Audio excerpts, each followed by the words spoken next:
Hello and welcome to the program. The world is watching as ceasefire talks begin in Qatar. President Biden hopes a deal will end the threat of an Iranian attack on Israel and lead to a broader peace. While Israel has sent a high-profile delegation, Hamas is not attending.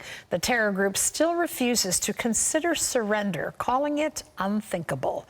CBN's Julie Stahl has the story.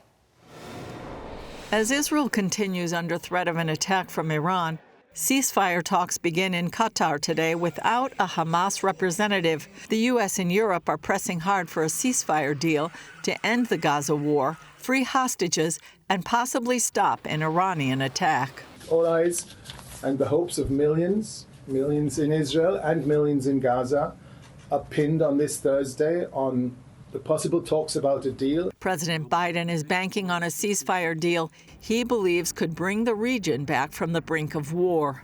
President Biden has spared no effort reaching out to world leaders to bring as much force behind this effort as possible. Hamas is still holding to its position that it won't surrender power in Gaza. A ceasefire is one thing and surrender is something else. It's unthinkable for a Palestinian to surrender. Meanwhile, according to the New York Times, the U.S. is telling Israel there's nothing left to accomplish in Gaza since it's killed or captured some 14,000 Hamas fighters. They believe the terror group can't ever carry out another attack like October 7th. Retired Israeli Major General Yaakov Amidor disagreed, saying if Israel evacuates its forces now, within a year Hamas will be strong again.